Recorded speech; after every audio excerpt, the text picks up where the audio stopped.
Welcome everyone to On the Offense, where every other week or so, right, Jeff? Not Or so consistent, so. or so.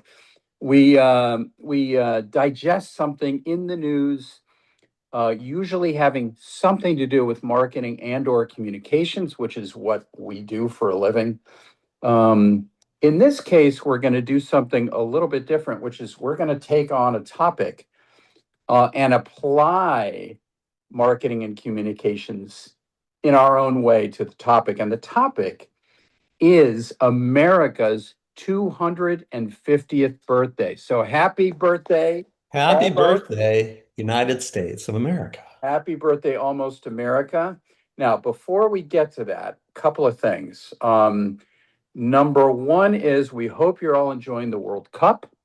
We're recording this on June 20 something 5th. Mm-hmm. And this will be 25th, that's posted right. on July 2nd. So there's much more action to come between now and when you all see this. But when you see this, the World Cup will be an even more full swing than it is now. So we hope you're all enjoying the World Cup. We also hope you enjoyed our prior episode, through which we took you all on a tour of downtown Dallas as a way to kind of celebrate the World Cup coming to Dallas. The global media center for the event is in downtown Dallas. That was part of what we showed. And we meant it largely for those of you who are visiting Dallas for the World Cup. As we all know, not all of the events are here, they're all over North America, but Dallas is hosting more matches than any other city. So we really kind of look at Dallas as the epicenter of this World Cup. So we hope you're all enjoying that. And then just two other quick things before we get to the red, white, and blue, Jeff, to explain our color Mm-hmm. scheme Mm-hmm. here. Number one is Happy Pride Month, Happy Jeff. Pride Month. Happy Pride Month. Happy Um, Pride, y'all! Happy Pride, Gelman. And it's a week late, but happy Juneteenth. And Yeah, good to bring that well, up. so yeah, we are a Texas-based agency, which is one of the reasons we're celebrating the Dallas place in the World Cup. Here's your quiz, Jeff. Quiz for the Yeah. day. You know how I like props, but I also like quizzes. Um, two questions. How many years ago was Juneteenth designated as a federal holiday for the United States?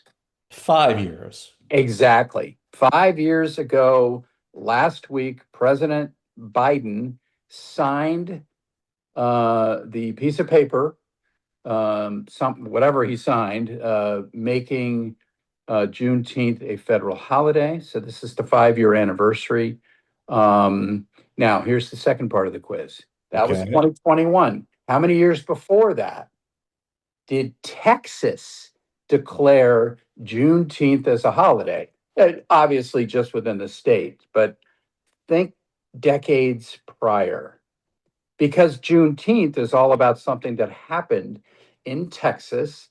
It happened in Right. Galveston, Texas. We're way up here at the top in Dallas. Galveston's all the way at the bottom.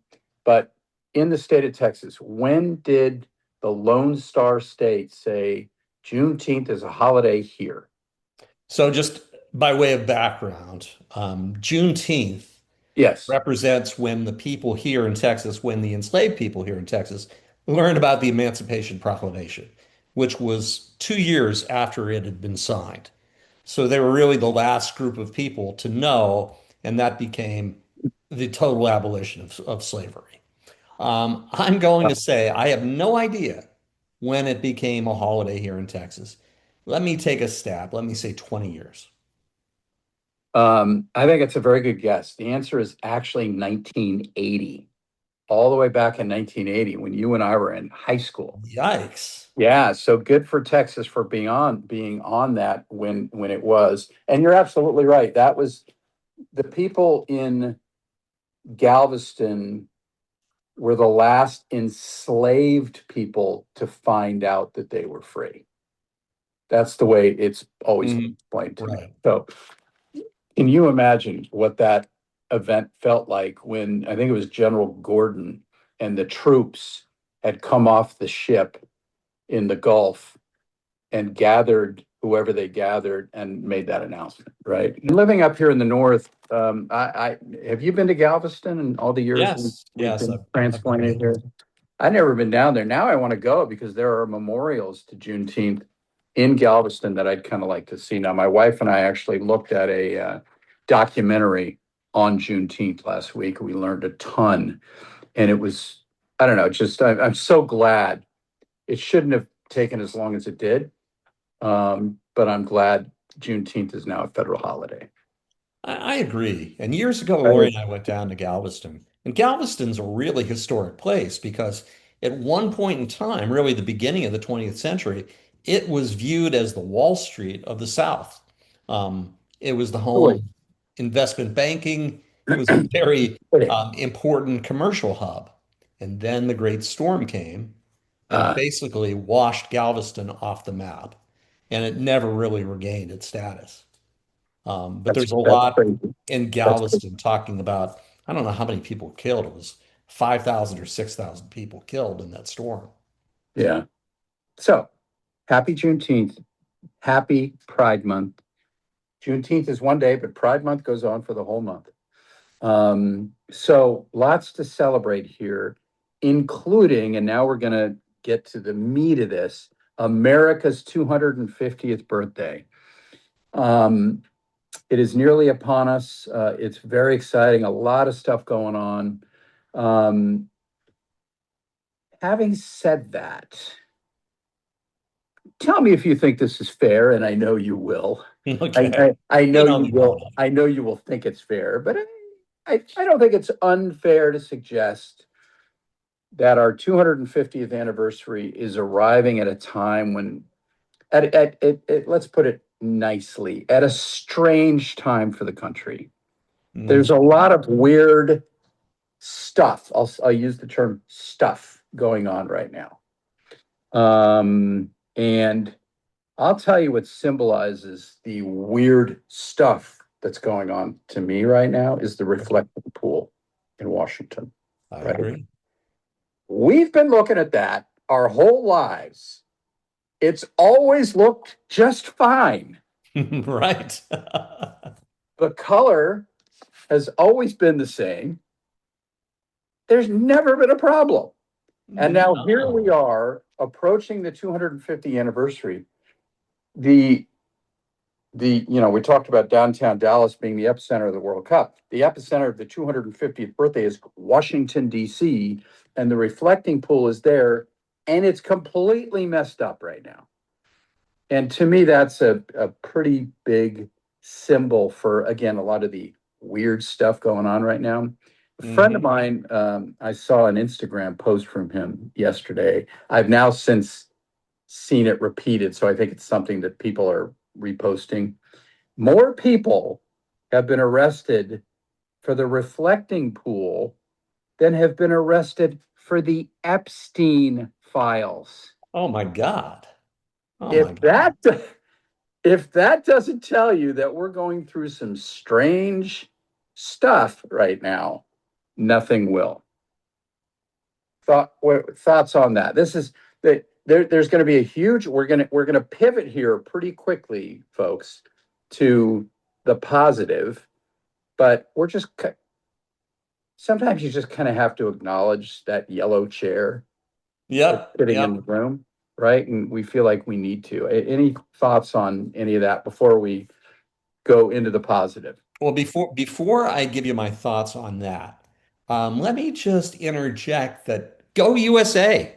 The USA soccer team, men's soccer team, is undefeated right now. I don't know whether that'll be the case by the time I this love it. airs, but it's I love it. fantastic. Fantastic. Great, great point. They're off to a great start. They play Turkey tonight, and they've done so well that, according to what I read today, even if they lose tonight, it doesn't matter. They're Doesn't already matter. set to move on. But they need the big mo, and they've got the momentum right now. So hopefully we can keep that up, and no one gets hurt, and those Great point. yellow card people don't get kicked out of the tournament. Great point. Great point. Now back Um, to the question regarding the Epstein files and the number of people arrested, for doing whatever to that reflecting pool. That is just unbelievable to me. There's so many people implicated. It just boggles the mind. Why are they getting a free pass right now? Um, and why? I heard one story about a guy who was a former Olympian who kind of studied material science, and he was walking along the reflecting pool, and he saw a piece of that blue paint floating in the water. So he bent down to pick it up and look at it, and he got arrested. Are you kidding me? No, he got arrested. He was one of six people arrested so far. That is just ridiculous. And That and is, there's a reason they did not paint the bottom of the thing blue, because blue absorbs heat from the sun. They kept it a neutral color so the water wouldn't get so hot and it wouldn't grow algae. So what goes around comes around, right? you have now educated me further on this, and now it's even worse than I thought. Hmm. Like I said, weird stuff, right? Um, all right. So, you know what?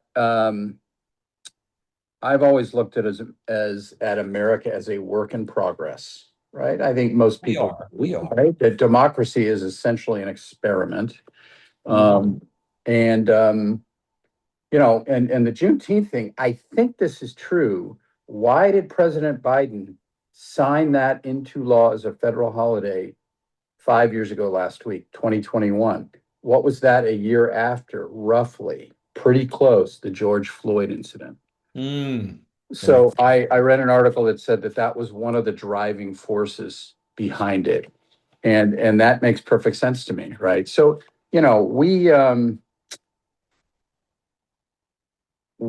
got a lot of warts in our history, we right? do. We do. But now let's pivot, right? Warts and all, I think you'll agree with this. In fact, I'm sure you will. America has always been about a brighter future, That right? is true. Has always been looking forward, right? And, President Reagan, this was my second, I have two props here. Pardon me as I turn back and grab a trinket. Here it is, baby.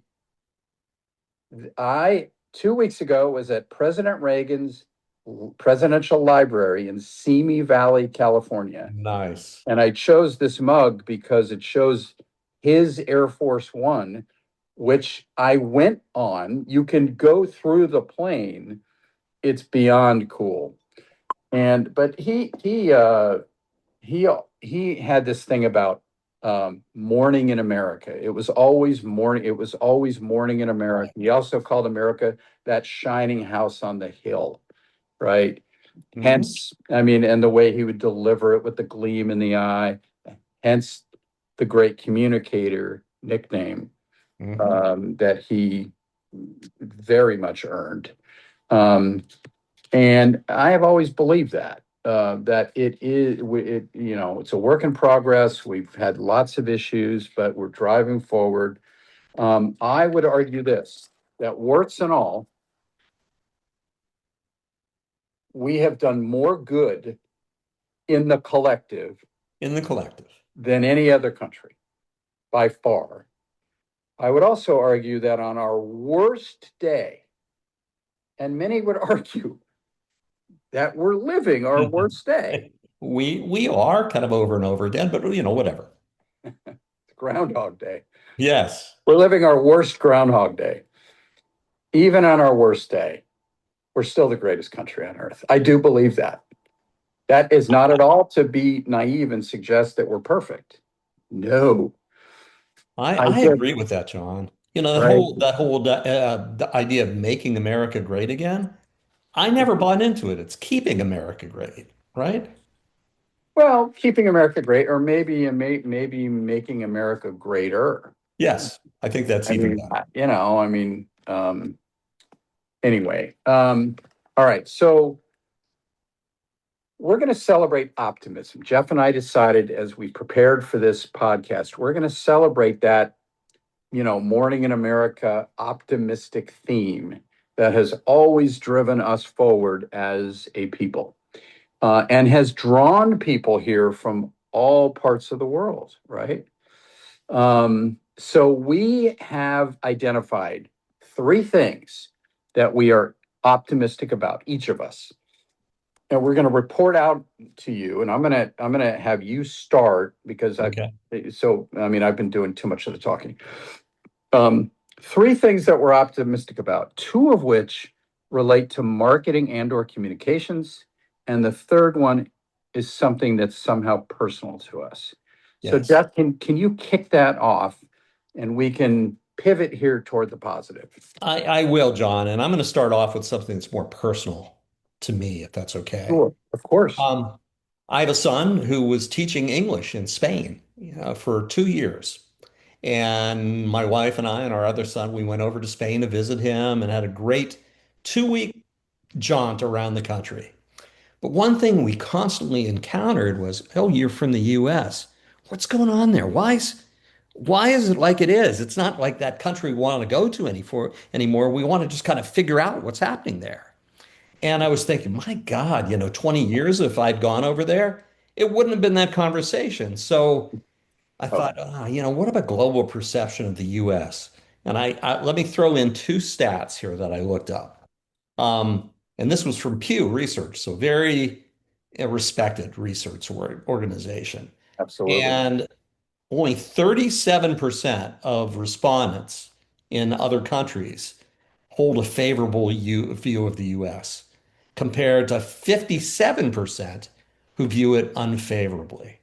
That says a lot. And I think I always viewed the US as a melting pot from the very beginning. That was our strength as a country.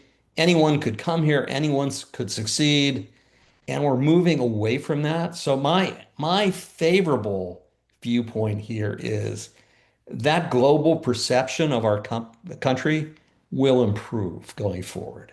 Um, I don't think people are going to forget what we've contributed. It contributed. Sorry, I'm having a dry mouth too. I hope not. So we just as people have to remember that as well, because to get back to where we were, it's got to be a collective effort, and I think that we'll get there. Not tomorrow, maybe not at the end of the year, but we will get there. That's my first I would observation. I would agree. I would agree with that. I think that's a great thought. All Okay, right. yours. Oh, you want to do your other two, or do you Oh, I want could do me? my other two. Why don't you keep going and then I'll come after that. Yeah, I'll keep going because I've captured all the viewers of this. You have, you I have. have. Okay, so By the way, America. Well, yeah. sorry to interrupt. We didn't point out why we're wearing what we're wearing. Oh, yes, We yes. are attempting to be patriotic with our colors. I have a white shirt with blue and red stripes. I've been told the blue hops hops out of the shirt more than the red. Jeff's got red and white. What is that? Checks. Red and white checks. And don't forget my blue glasses. These are my agency John glasses as opposed to my corporate John Ah, glasses, which I I roof tested. So between the two of us, we're like a big flag, we're like a big flag. So yeah, no, we are all about the United States of America. Back to you. and we love the country. Yes, we do. One of the reasons why we're doing this. one Hundred Okay, percent. so another thing that I think will improve is Americans' confidence in the mass media. That has Sure been hope so. just stomped on over the past couple of years. And got some stats on this, John. I think this is from Gallup. Um, right now, America's confidence in the mass media has edged down to a new low, with just 28% of people surveyed expressing a great deal or fair amount of trust in newspapers, television, and radio to report the news fully, accurately, and fairly. And that's down from 31% last year and Wow, 40% 5 years ago. that's amazing. And here's one more. 7 in 10 adults now say they have not very much confidence, 36%, or none at all, 34%, in what the mass media reports. Those are tough statistics. And Strangely enough, we've got something in our favor that I don't think many people think would be in our favor. And we found this doing some research for a previous podcast that AI tends to favor news from third-party sources, earned media, not owned media. Um, Yeah. and that's really important. It makes the job of the PR person even more important because we're out there trying to get earned media. That's that 30 third party endorsement carries a lot of heft. So I am certain as we move further and further into this AI era and further and further into a year where um, there's some challenges to the independence of journalists. I think we're going to overcome that as well. Again, it's not going to be overnight. You got to rebuild that, but it's going to happen. John, any I reaction to that? I mean I this is one of those things where it's like hopefully there's nowhere to go but up, Yeah. right? So it's got to improve, but it should improve. Um, it's interesting because on one hand, yes, an all-time low for trust in the mass media. On the other hand, despite the fact that social media, and you're talking about traditional media for the most Oh part, yeah.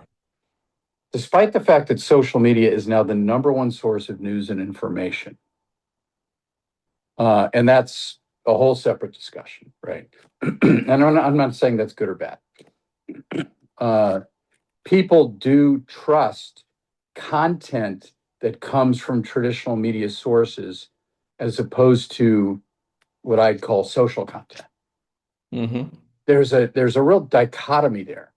We hate the mainstream media, but we trust what they say more than what you see on the source of our news and information, right?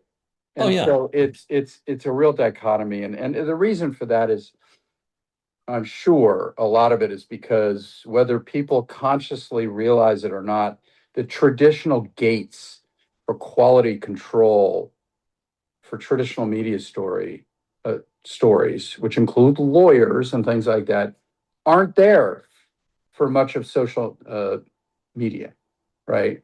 You can Yeah. say whatever the hell you want to say for the most part on social, but if you're gonna publish something in the Dallas Morning News, it has to be right, and it's gone through a process, right? So we may, Mr. or Ms. Reporter, we may hate you, but we trust you way more than we say we do.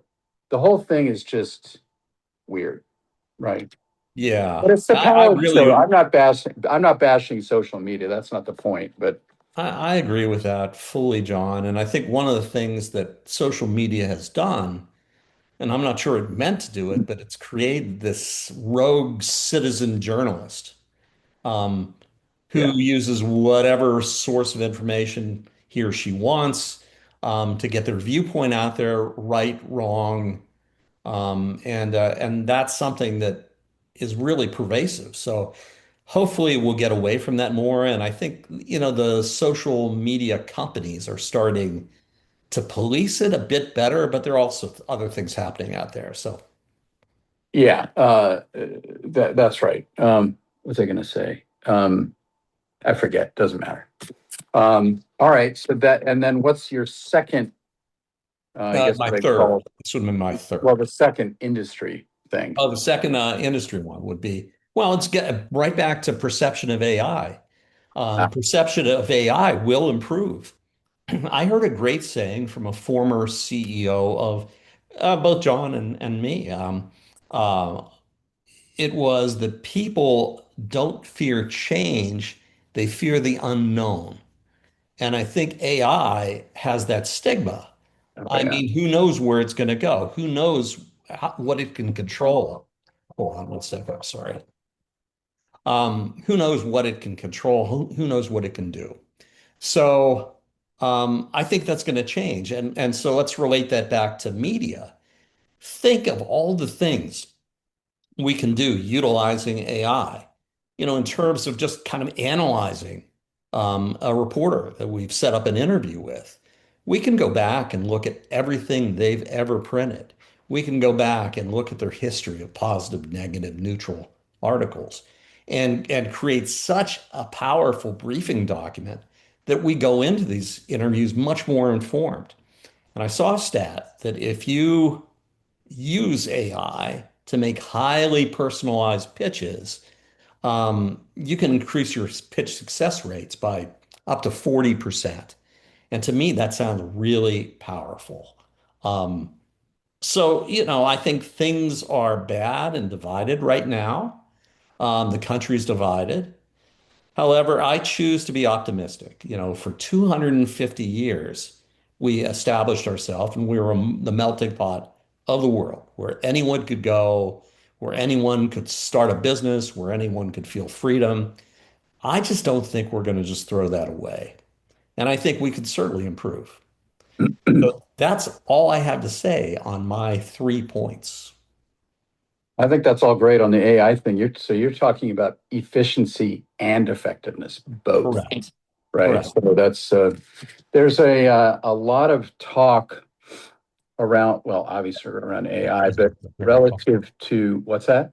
Excuse me as I take a sip of coffee. I'm having that dry throat Don't thing. worry. Is that a blue cup? See, there you go. You got the blue. I Well, got. strangely enough, Lori took a business trip to Walmart. And this was a giveaway from Walmart up at their Arkansas headquarters. I love it. Well, I got the blue glasses. You got the blue cups, so we're fully red, white, and blue. But the AI thing on there's a talking about efficiency. There's a lot of talk now that AI won't forget about whether it's good or bad just for the moment, right? It won't realize its potential if it's only about efficiency. It Mhm. has to also be about effectiveness, right? And again, this isn't the pod for it, but when I went to the recent annual event for the American Advertising Federation, I learned about a new tool called Lumiere that blew me away because there's through that tool and tools like that, there's so much you can do to assess the effectiveness of ad concepts in a much deeper way than ever done before. You can do that in it with concepts as a way to make the ads better before they're done. You can Mhm. also do it for completed assets to get reaction, right? So, and it's just, and again, we'd have to do like, we'd have to show people the tools just to see how cool it is. Yeah. But it's, anyway, that is more about effectiveness, making ads more effective as opposed to just being more efficient in creating them. So I agree with what you're saying on AI. Optimism, right? That's kind of the theme here. The news hook here is the America's 250th birthday, but the theme here is really the optimism that America has always been about. And one of the reasons we thought of this, here's an Economist article that I saw, and the headline is why you should parentheses almost close parentheses always look on the bright side of life. Why you should almost always look on the bright side of life. And it says in this is the thumbnail summary of the article. It pays to be an optimist. Upbeat types tend to be in better health. A meta-analysis by Alan Rosansky, a cardiologist, and his co-authors found that optimism was associated with a lower risk of cardiovascular events. They also tend to be resilient, they being optimists.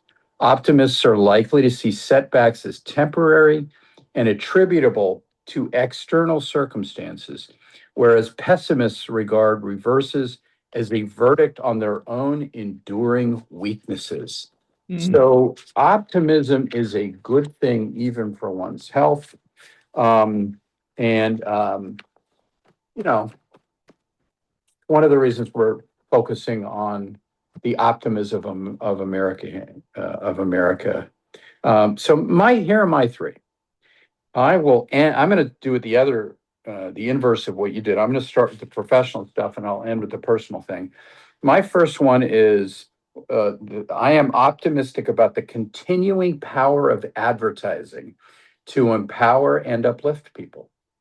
When I was at that event that I just mentioned, the Coca-Cola marketing team presented its new so-called Drink It Up campaign that they had produced in association with the 250th anniversary.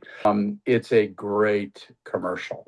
I believe, if I recall correctly, it's longer than your average commercial. Hmm. And remember, Jeff, we're old enough that you may remember America's 200th anniversary I celebration. remember it well. I think I I was 14.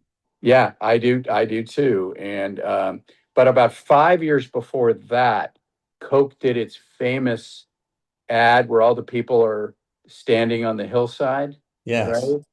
I'd like to whatever the I'd world like Coke something, something, na, na, in perfect harmony, in perfect harmony. right? And this is kind of the new version of that, according to Coke marketing Yeah. people. And but they were very careful to point out that this new version of that is not about nostalgia. It's about optimism. It's about showcasing the good of who we are now. And so we can maintain and even hopefully increase our optimism. Now, I am the prop king, right? Okay. I do Okay. have a Diet Coke bottle here, right? Since we're talking about Coke. I'm tempted to take the top off and swirl it like they do in the commercial, but I'm not going to do that. By the way, why do I have Diet Coke? Uh, I'm not allowed to drink regular Coke anymore, and neither are you, dude. So That's right. Although I drink Coke Zero. I don't drink Diet. Coke Zero works, no sugar. Um, that might be the most amazing invention of all time, though. Here's a soda that tastes like the original soda, and yet it still has no sugar. I don't know how they did that. Um, anyway, so the campaign is all about optimism, but it's really powerful. I've seen signs in airports about it. They're doing full blown marketing all around it, but it's called Drink It Up. And if you see this podcast and you haven't yet seen the ad, maybe you can look it up on social. It's really, really powerful. And I just think it's a good example of the continuing power of the magic of advertising, right? I did a LinkedIn piece a few weeks ago, the title of which was "Post Advertising Age?" question mark, not to tomorrow's agency leaders. So I pointed out in there all the reasons people, some people at least, think we're in a post advertising age now, right? But I eventually came to the conclusion that we're not. Or not. So anyway, that is number one. And the second thing is, and you actually mentioned this, Jeff, a few minutes ago, the fact that I'm optimistic about the fact that more and more countries are banning social media for Yes. people under the age of 16, right? And shame on me because I can't recall. Gelman, feel free to help us here if you're willing or able. I can't remember the country that came out just, I think it was just last week and announced the ban. Now, they were not the first. I Yeah. believe Australia was the first. And I actually Was the have, UK last week? it might have been, I was going to say it might have been the UK or Ireland or something like that. Ireland could have been. But one of those islands in the North Atlantic, just one of those people. Yeah, no, there have now, I want to say there have been probably a good half a dozen countries now that have made that step. I do not believe the United States is yet among them. But um, I don't know. That may not sound like optimism. I mean, the problem is that social media has taken on too much importance for younger people, and then you get into the bullying and all the stuff that happens to people who aren't yet equipped to necessarily handle bullying and other things on social in the right way, right? That's the problem. The optimistic part of me says at least people, this is one of those better late than never things, right? Countries should have done this a long time ago, but I'd rather have them do it now than never, right? Now, how do you put the genie back in the bottle? I don't know how you do that. I don't know how you legislate or govern that. Like you got a 14-year-old on their computer. I don't know how, they could use somebody else's, they could borrow mom's laptop and I don't know, whatever. I mean, that's not the purpose of this, but I'm just glad that people are realizing how much of a problem social media has become, especially for younger people. Suicide, Oh, bullying, yes, depression, something has to be done. it And does. If you see the suicide rates that are pegged to bullying on social media, it's beyond words. It's huge. it's the worst thing ever. Yeah. And thank God that people are finally willing to do something about it. So we'll see how many other countries jump on the bandwagon. Let's hope the United States does so quickly. I'm sure there's a lot of lobbying going on behind the scenes, all that kind of stuff, right? And anyway, good for these countries for stepping up and trying to help, right?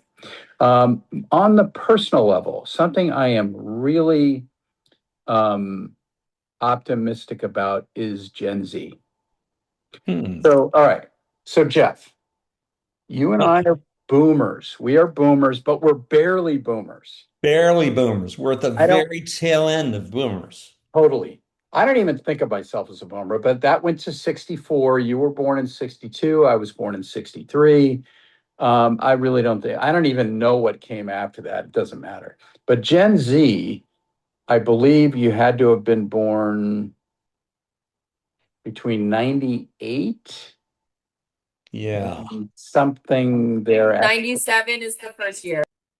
97 until 2013. Does that sound about right, Gelman?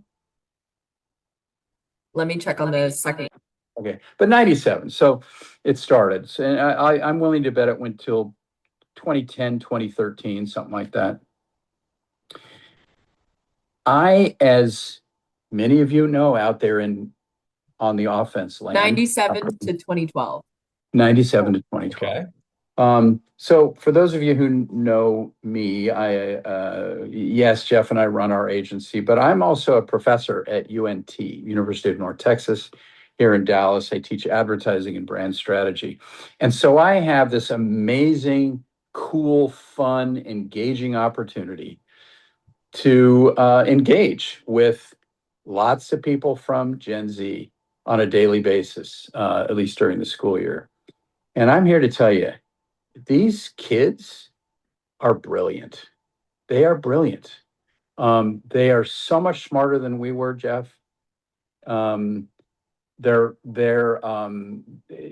is the first generation, I guess, to have grown up fully in the digital age. Yeah, the internet had Oh, started and had gone mainstream, I want to say 95, but really, you think about the first Gen Z born in 97, I want to say it was 2004 when Facebook went mainstream. So that person is 7, right? mhm. So these people have grown up and seen the explosion in social media and Right. lots of other digital things. And yes, I fear that, you shouldn't be exposed to social before you're 16. Yes, I fear that.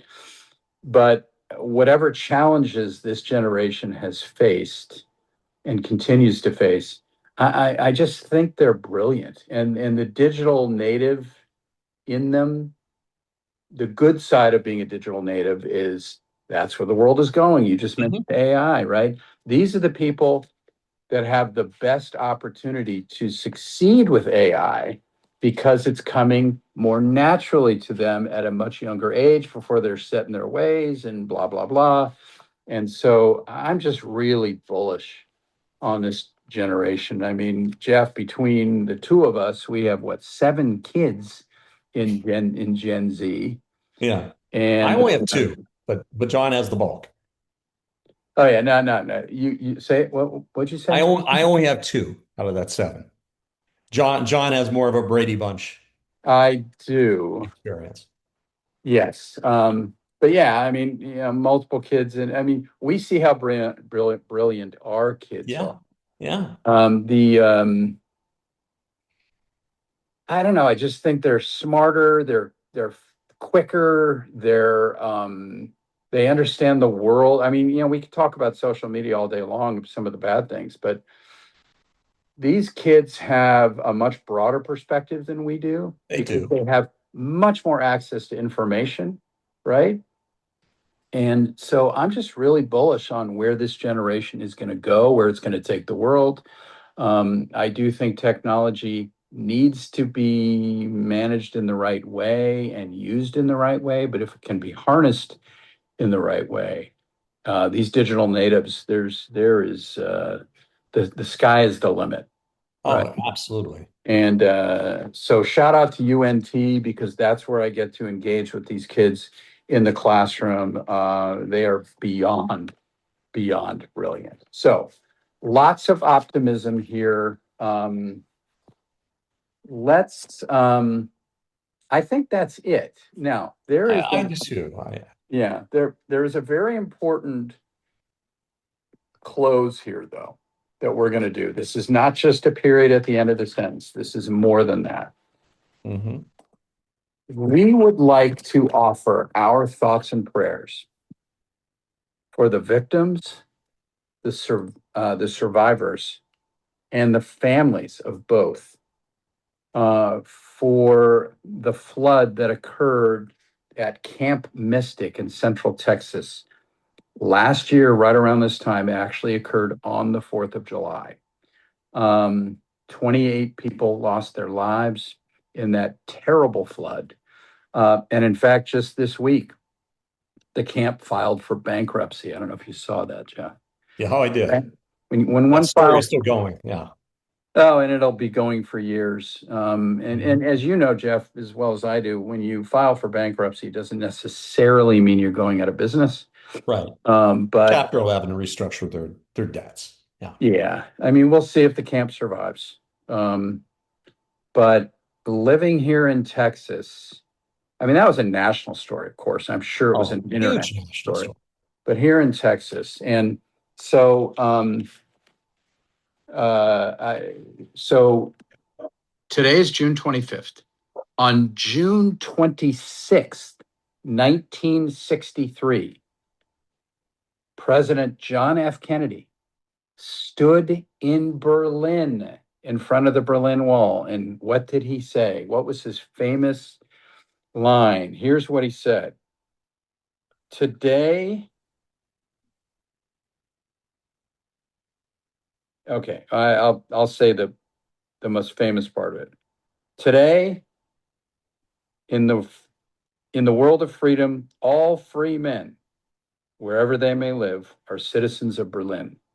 And therefore, as a free man, I take pride in the words, Ich bin ein Berliner. What does that mean in English? I am a Berlin I citizen. I am a Berliner. We're all Berliners, right? Berliners. Berliners is Um, and really when it came to the Camp Mystic story, we were all Texans. You and I are transplants here. You know the old saying, I wasn't born here, but I got here as fast as I could, right? You and I are transplants to Texas, and all people who live here felt that terrible tragedy very, very personally. Is there anything you'd like to say about that? No, I think it touched all of us and just how that happened, the speed of that water moving through there and the inability of people to anticipate that. Well, another thing I saw is they put in warning sirens all along the Guadalupe now, which is really smart. And given the history there, I think people will take notice if they ever hear those sirens going off. I sure hope so. I sure hope so. So yeah, so we did want to offer that as part of this pod. The other thing we wanted to do was also, well, you know what? I did the first one. Why don't you do the second one about Iran? Yeah, I mean, there's so much happening in the world right now, especially outside the US, but in things we're involved in. And I just want to give our condolences to the families Yeah, of soldiers who've been either injured or killed in Iran. Um, our prayers for the families, our prayers for the injured, and certainly our prayers for the people who've been killed. yeah. The numbers that I looked up were 13 confirmed dead, but about 400 injuries. Hmm. And I also read something that said whatever numbers you read are lower than the reality Yeah, because yeah, we for probably sure. don't really even know the full extent. So yeah, our condolences to everyone involved in that as well. Um, all right, that's really it. Uh, Ultimately here, happy 250th birthday, America. Like we've said here, work in progress, warts and all. We believe in you. We love you. We're proud to be Americans. Um, and I guess that's it. Jeff, Well, want to give our close or maybe some closing comments yourself? yeah, well, I'll start out with closing comments. Here's to another 250, um, Absolutely. because that's what this country is all about. And we've led the world, and I don't think we should stop. And I think fundamentally, we're good people who can come together, and I think that's where we need to go. With regard to our little ad for the firm, hey, reach out to us. We're here. We're enlightened. Go to our website. You can see us also on all the major social media platforms. So with that, I bid you all adieu. A happy midsummer, a happy 4th of July, and a bottle of Diet Coke. Have a Diet Coke, everyone, to celebrate. See y'all later. See ya.